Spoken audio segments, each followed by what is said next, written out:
All right, we got our tennis shoes on. We are ready to go. The question today is, can working out do more harm than good when it comes to your back pain? Guess who that is? Dr. Ellen Rame, who's always here with us on Wellness Wednesdays. How are you, Dr. Ellen? Great. It's good to have you here. You look ready to go today. I'm ready. And you know, we always talk about those viewer questions and what viewers have for us. And I thought this was a really good question because a lot of people use back pain as an excuse not to work out. And today you're here to tell us something different. And you brought a friend. I did. This is Melissa Langston. She's one of the Southeastern Spine Institute's physical therapists that is actually on site with us at Southeastern Spine Institute. She is extremely talented. We're very lucky to have her. She has over 20 years in physical therapy and has specialized almost the majority of that time in actual physical therapy for the spine. Yeah. So she's also got a master's in health science and is a certified manual therapist. So we're so lucky to have her. You for sure can make sure that we're doing it right. And I imagine that you see so many different people that come to you and say, oh, I just can't work out anymore. My back hurts too bad. And then they use it as an excuse. Right. They do use it as an excuse. The important thing too is sometimes they actually could injure themselves at the gym if they're using improper form or they're doing an exercise where they're lifting too much weight. So it is frustrating for them to actually try to find a program that is safe. But it is very important when you have a spine injury to learn the proper exercises, but also to get properly diagnosed to know exactly what is going on with your spine so you can make the right decisions in the gym or with your personal trainer when you're working with a physical therapist or doing yoga or Pilates. And we were talking about this in the green room just a little bit ago, but people, what they don't understand is even doing things like sit-ups incorrectly can mess up your back. And so you think that you're helping your abs, but in the end, you're messing yourself up all the way around. Right, and that is actually one exercise that I do not perform or instruct my patients in the gym is a sit-up, especially a full sit-up, because I feel it does more damage than good in the end. And there's so much other exercise you can do to safely stabilize or strengthen your core, especially your lower abdominal muscles are the most important muscles in it. You know, the upper abdominal muscles get strong kind of when we get in and out of the car, when we get in and out of bed, but the lower abdominal muscles are the ones that usually are very weak. Right, and so that's what we're talking about today, those alternatives that we could use. So Dr. Ellen and I are going to get down on the mats and you're going to show us what we should do. Right, I'm going to show you a couple exercises that are very basic exercises, but you can try to do them.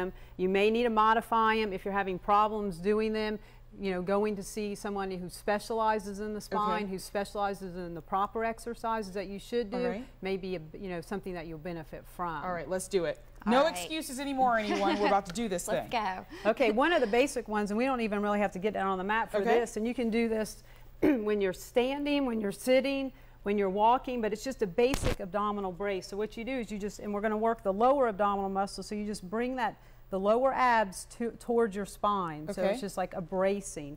A lot of people, what they'll do is they'll actually so almost like a tightening of your abs? Like a tightening of your lower abdominal muscles. You don't want to tighten your butt muscle because then that becomes more of a pelvic tilt, and that can actually do And you don't injury. like those? I don't like pelvic tilts. Okay.